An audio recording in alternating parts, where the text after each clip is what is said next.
Hello and welcome to the latest of our videos looking at some of the untold stories that feature in our upcoming anniversary book. It celebrates Radley College across 175 years and counting. Today we'll be looking at taking a topical look at medical care and the college's response to pandemic and illness down the years.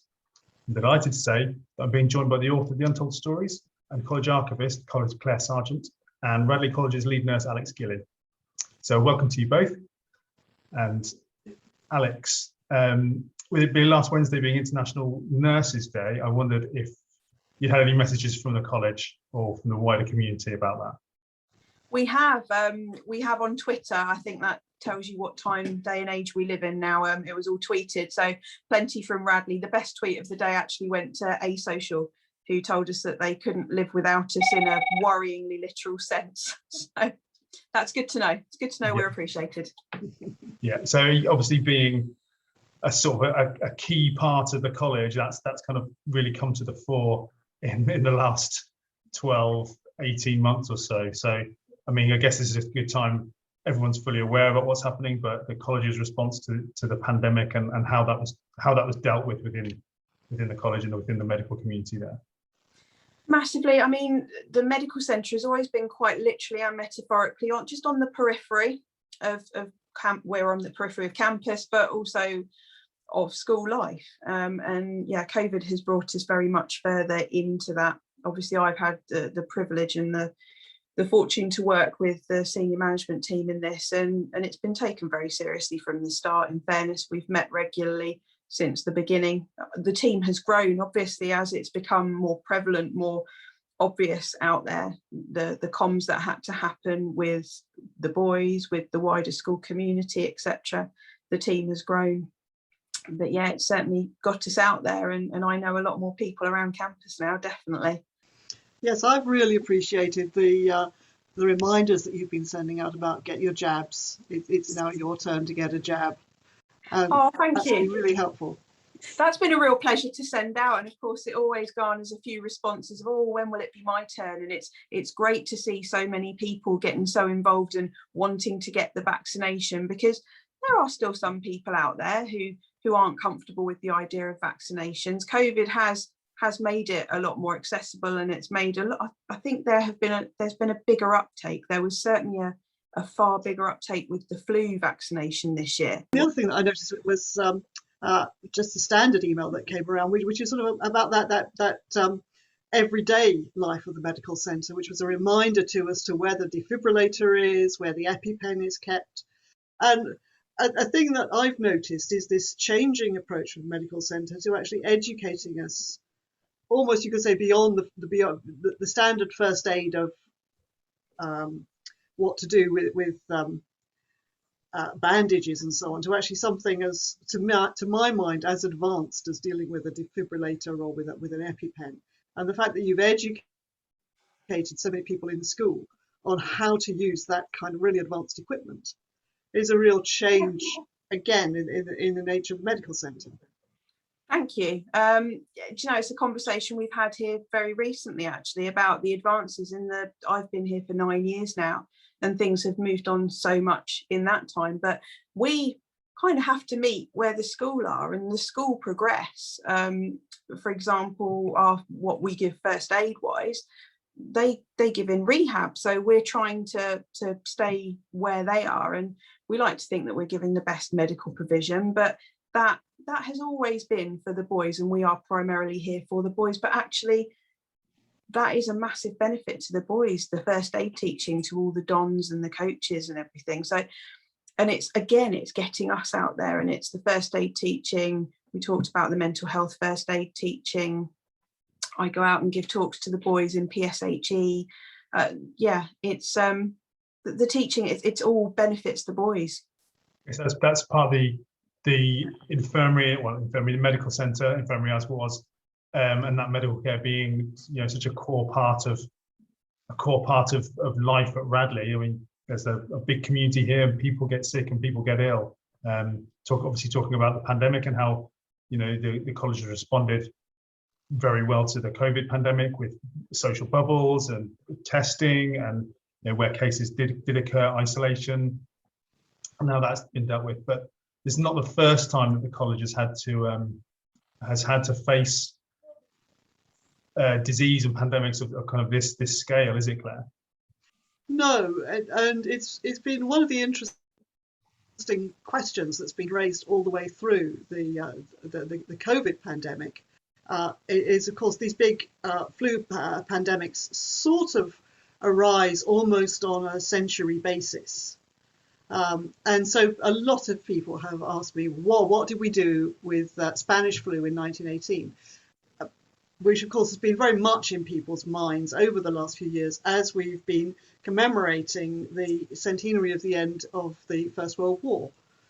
And that's been the message that has kept on coming through. What about Spanish flu? And I have to say, one of the things about that is that from my point of view as an archivist, because of course medical records are always confidential, we don't have a specific record. So anything I can reconstruct about what we did about that has to be done obliquely. It has to be done from just sort of knowing that something is there and looking for those clues that tell us it was there. And I think one of the first was when I was actually looking in looking for material in the grade book for something else. I came across a note from a boy called William Abbott. I think we've got the picture of that. There's William Abbott. He was in E-Social, and in 1918, this is his copy of the grade book.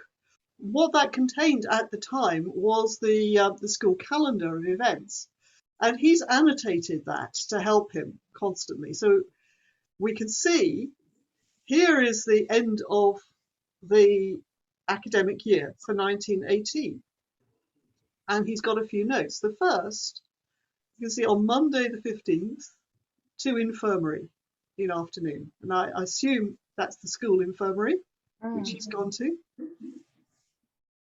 Then he's back to college the next day, so he's had a whole day pretty much in the infirmary. The next thing we can see is that we've got the social fours there. Now the social fours are the intersocial boat races. And they are the absolute height of the end of year celebrations. They're run as a bumps regatta.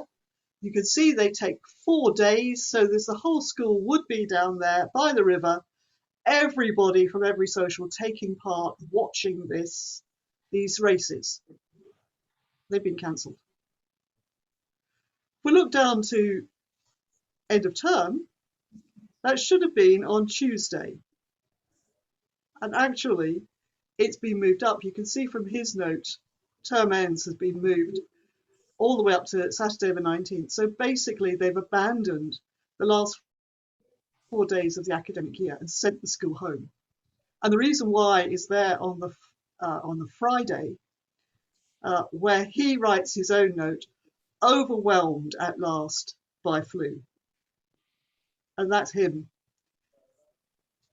And it's that word overwhelmed which really gets me, that sort of sense when you've had a bad flu bout, it does overwhelm you. It takes everything. And that's what COVID has done, hasn't it? That it has really taken everything out of people. Yeah. And you can see that he's then, Sunday he's in bed, Monday idem he's in bed. It's not till Tuesday that he can actually be sent home, even though the rest of the school have gone. I've no idea at that time how many other boys are in the infirmary. But really, the reason that they've sent the school home early is to prevent that overwhelming of infirmary provision. They've basically sent them away as much as they can, just to close the school down so that the infirmary can cope. What an amazing piece of history you found there. It was pure chance. There were thousands of copies of the grade book are out there. When we digitized a collection, I simply put together so that we had an individual copy of every single one. And there's a massive amount of information, and it was pure chance that his one was one which was kept and selected. And as I was looking for something else, when I came across this note and thought, well, there it is. Actual Spanish flu on that moment. So again, with the links there between past of Radley and the present and the sort of current time at Radley of the school having to close in different ways now as to how it had to close back then, but the definite kind of links to Radley's past to Radley present, and obviously you talked about some of the talks that you give to boys, and some of the kind of the health issues that may affect them, because I mean that's, like I said earlier, this is a community of 600 plus 700 boys now, along with all the support staff and teaching staff. It's a massive, and the families who live here, it's a massive community, and disease has always been a part of that. I think there's notes from Radleyans in terms of the copies of the Radleyan from years past, isn't there, Claire, of the kinds of diseases that are prevalent back then. Yes, there's almost a litany. At the time, the Radleyan was published originally monthly and then quarterly and then yearly. And what you're getting is this litany of disease, where they sort of say, you know, this month we're all done with scarlet fever. Now we've got mumps. Now we've got measles. Now we've got chickenpox. Now we've got rubella. Now we've got diphtheria. Now we're back to mumps. Now we're back to scarlet fever. Now we're back to rubella and German measles. And it's a constant thing.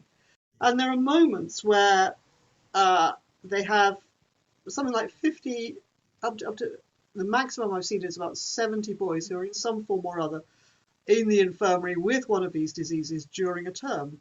Wow.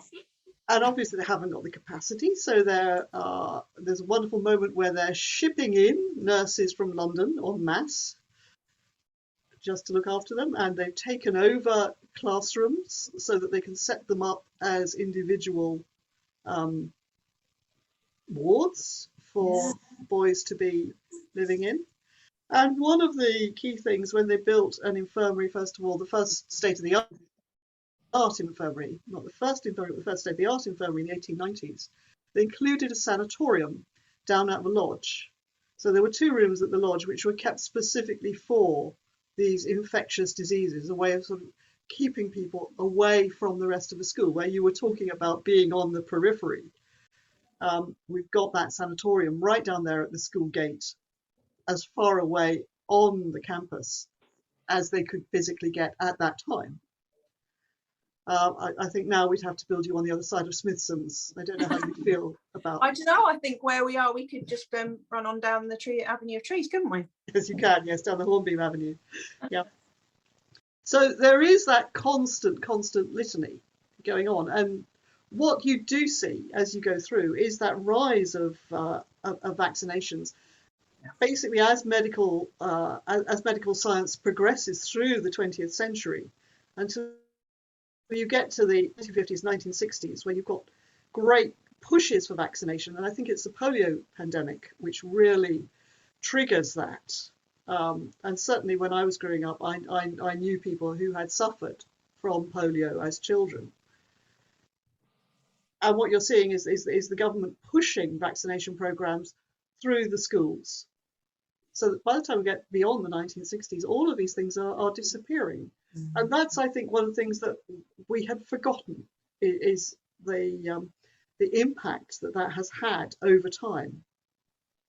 So you must see that as well as a nurse. Absolutely. And of course, like you've already spoken about, Simon, the fact that we're a community and we're a big but small enclosed community, and we want to look at as many people being vaccinated against these things as possible. And of course, the press, back when the MMR vaccination came out, there was so much negative press about it, the links that were completely wrong and have been proved to not have any kind of legs at all, but the links to autism, and that does stick with people, and the worry about putting these things into their child. So we haven't completely eradicated things like measles, mumps, rubella. So it's only with reassurance, with education, with the information being out there, that we will obviously try and help parents, boys, when they hit the age where at 16, if they want to have a vaccination, they're more than entitled to come and ask for that or to have that. So we'll try and obviously involve everybody in that. but you're then starting to talk about your community and what we talk about in medical world as herd immunity, where you're looking for the majority of that herd, because some people won't be able to have vaccinations. Some are, for example, some are grown in egg, and somebody that's allergic to egg can't therefore then have that. So you're looking to protect those more vulnerable as well. So no, we would still potentially see things like measles, mumps or rubella in those who aren't vaccinated. And obviously vaccinations aren't 100%. So some people have still had things like that when they have been vaccinated. Often it's a far milder thing. But we would hope to certainly not see that rip through the community like something like Spanish flu did back in the day, because you have such a good high level of vaccination in the population. Yeah, it's been several times when I've the Radley Society offices in the top of Mansion and coming through Mansion on numerous occasions, seeing all the boys lined up there, ready, shirt sleeves getting rolled up, ready to go in to have various vaccinations happening as part of the program that you provide there. And you know, the medical staff being in there and helping that. So the medical staff are not just for when people are sick. I think that's an important. Like I say, there's a teaching and education kind of aspect, but there's also the preventative aspect that is part of what you do. What you do then. Very, very much. It was one of the things that really made me excited about the job when I saw it advertised here, actually, from working with people at the end of a disease process, coming into young adolescents and actually teaching them how to manage chronic conditions like asthma, disease prevention, obesity, etc., things like that, and actually educating and promoting the health. And things like, the boys will injure themselves out on a rugby pitch and they're desperate to be out there the next day, and it'll be fine. And teaching them that actually you need to think about the long term as well as the short term. And we love to see the passion that they want to play the sport, but we have to think about the 20 years ahead where you don't want the arthritis that's going to come really early on. And I can attest to that. Yeah, you can probably see that I'm quite passionate about all of this, but that's really exciting, working with this demographic of people, and they're like sponges. They want the information and helping them make those decisions safely. And they're a risk-taking group. The way their brains are developing, they're going to want to take the risks, but educating and giving the information to be able to make the right choices is just, it's a wonderful thing. It's a huge responsibility that we have over here, but we feel so lucky to have it. We really do.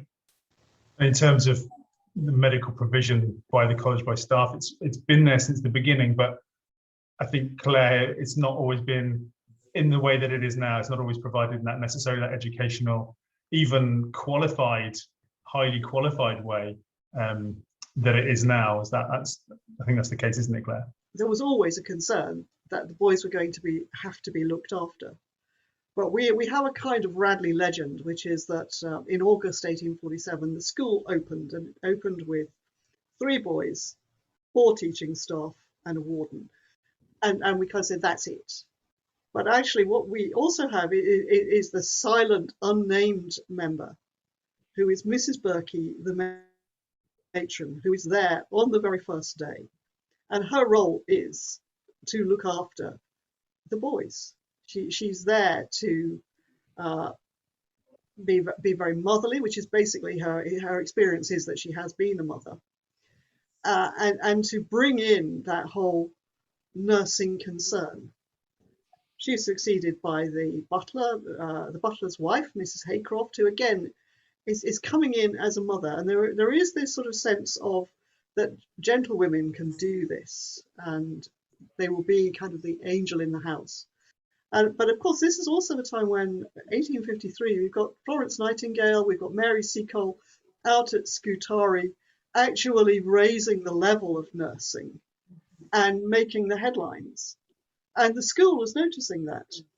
So even though Mrs. Berkey and Mrs. Haycroft are clearly doing a good job, and I have to say at this point, the founders of the school, both of them unmarried men without children, they had no idea of how childhood diseases could affect the school, the fact they're going to be a constant stream of boys falling out of trees, hitting themselves with cricket bats, you name it. I mean, there Good to was, see that hasn't changed over the years. no, indeed, the only thing that Singleton lists as a potential is that he's expecting them all to have, as a potential problem, is that he's expecting them all to have upset tummies through overeating sweets and cakes. And his response to that is to say, we're going to ban sweets and cakes. But it's 1866, so within 20 years of the school starting, which is the earliest record I've got of this. There was an outbreak of scarlet fever, there was an outbreak of measles, and at that point, through the school magazines, the earliest date we have of a school magazine, the boys are saying we need an infirmary, and we need nursing care. We need proper nursing care.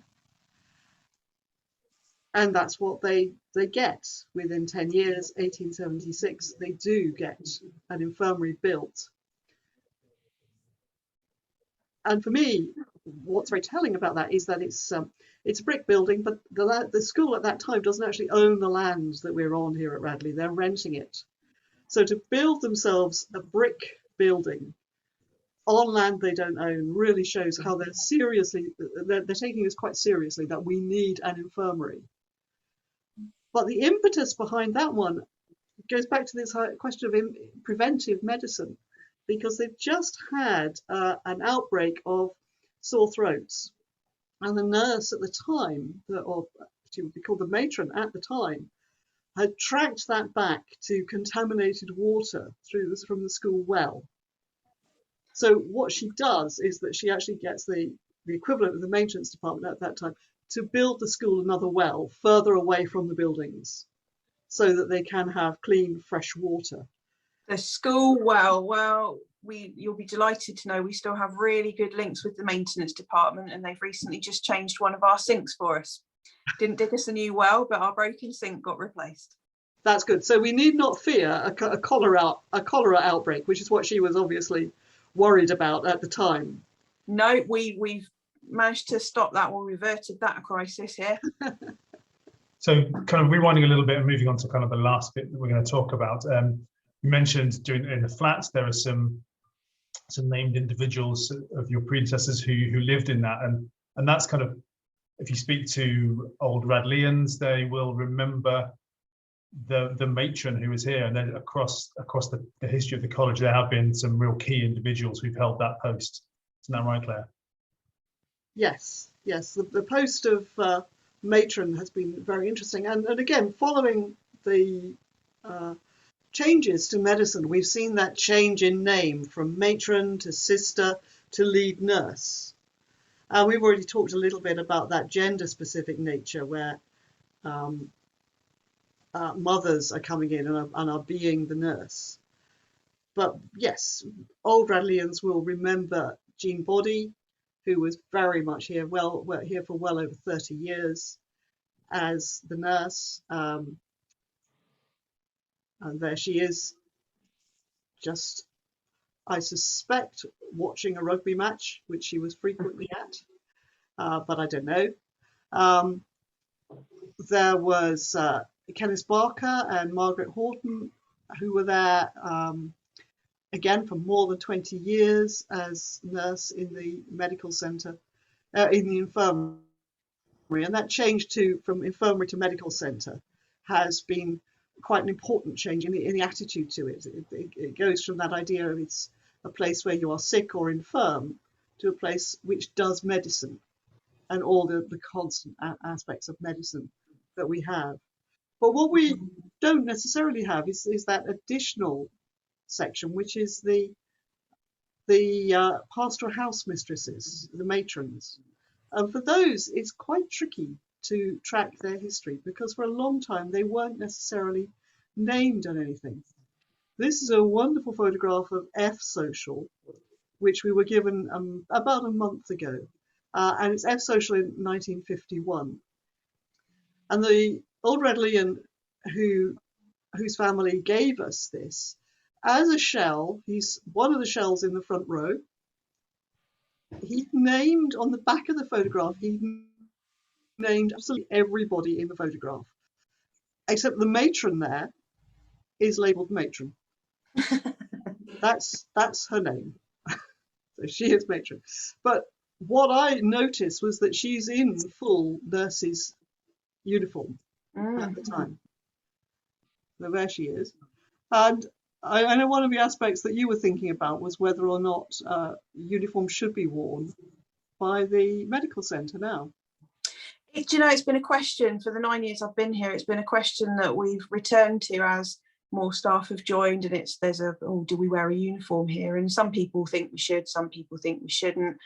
We've gone into scrubs over the pandemic, actually, from an infection control point of view, but historically we've always wondered whether or not a uniform's a bit of a barrier to a boy. It's obviously, you want the professionalism of nursing, but is that then a barrier to coming and talking freely? So it's actually something we're going to discuss again next week, about whether or not we now stay in uniforms or whether we go back to wearing our own clothes. But one of the things which is negative, obviously, is that any medical centre has got to deal with sadness. You're dealing with bereavement for the boys, and that's an aspect which has come out of the pandemic, hasn't it? Yeah, it has. And certainly, I know that you have you've had experience as a nurse while at Radley. We've had seriously sick boys. We've had boys who've died, boys who've had serious accidents, and that must be a very hard thing to cope with.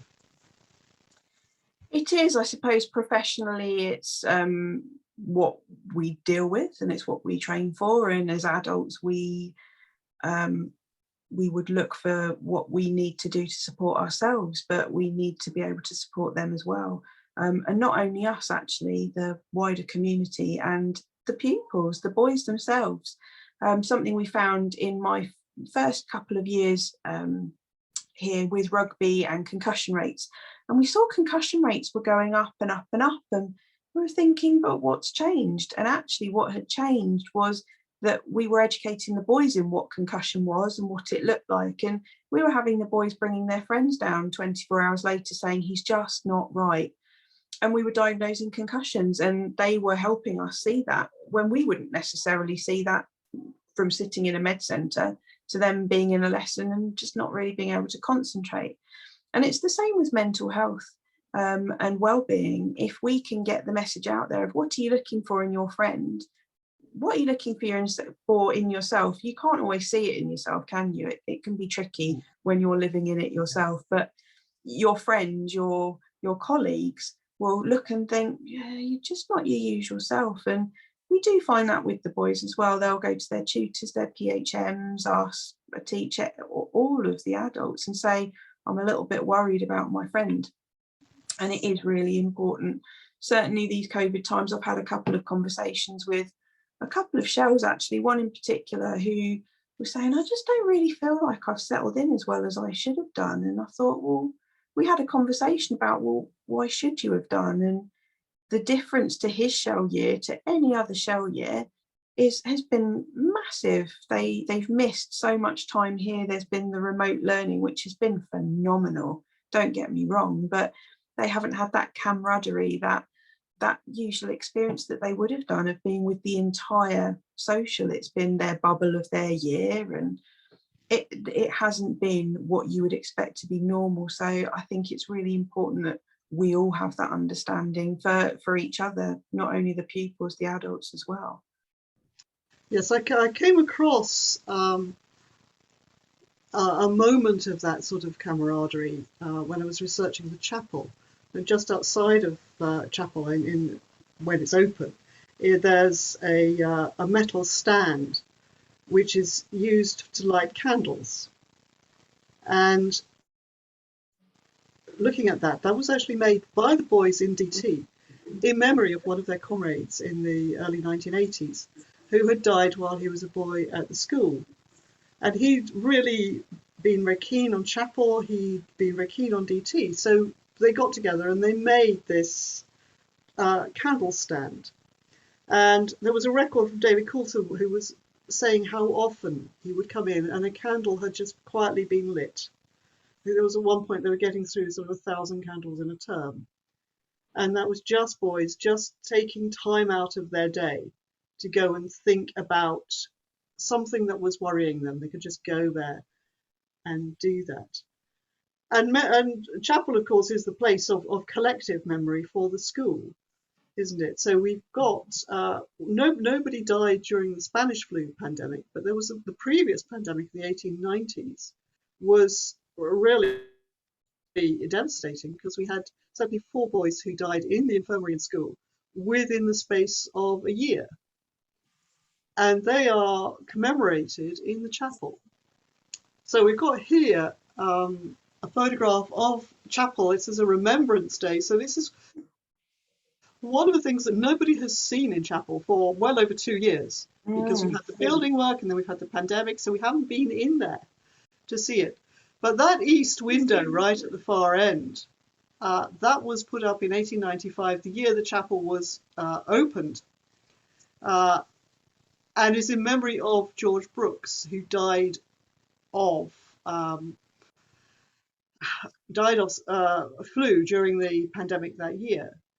Next to it, there's a chapel in memory of Edward Chambers, who also died of flu. He died actually of those secondary infections and illnesses. He died of something to do with his heart. Edward Chambers was actually nursed by his mother. She came to stay in the school during the term when he was ill, and she nursed him until he died. Oh. Similarly, we've got the organ just in view here. And the first boy ever to die in the school was Augustus Woodward, and actually we still have members of his family connected with the school. And when he died in 1868 of completely unknown causes, he was nursed by his sister. So again, we've got this idea of a gentlewoman who comes across and is capable of doing the nursing. So she came in to take over that. But one of the organ pipes, which I hope is still part of the organ, but I don't know because we've just rebuilt the organ, is in memory of Augustus Woodward. So we have this sort of sense that chapel is a place for collective memory and for stillness and recording, reminding. Oh, so much. And actually speaking to the boys, the leavers from this year, they're saying, oh, I so hope that we can get in there before we leave. And that whole idea of bringing the roof off with a good song, and that they certainly missed it when we were chatting to them in Michaelmas, because certainly I personally missed the chapel, the carol service. Mm-hmm. It's such a rousing, wonderful thing to be in chapel, and the boys certainly said they missed it as well. But when they come over here, and sometimes, of course, they'll come over here and you'll hear them speaking and they don't think about the waiting room, and they're comfortable here, and they'll have that chat, and they'll sometimes say, oh, I don't know if I feel like chapel. But then when you talk about the whole idea of it's quiet contemplation, it's a time to just go and be still with your thoughts, and actually they all really appreciate that in the hustle bustle daily busy life. They end up really appreciating that time and that space. Yes. Excellent. So we've been through 175 years of medical care at Radley, through matrons, PHMs, butlers' wives, all the way up to highly qualified nurses and medical staff of today. I want to thank both Claire and especially Alex for joining us today for another really interesting chat.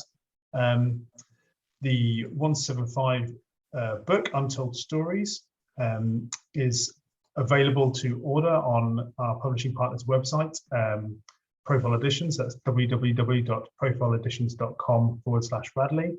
And there's a 10% discount for pre-orders. If you've not already ordered your book, go on there and do so. So yeah, thanks once again to Claire and Alex, and thanks very much for your time and joining us. Thank you very much.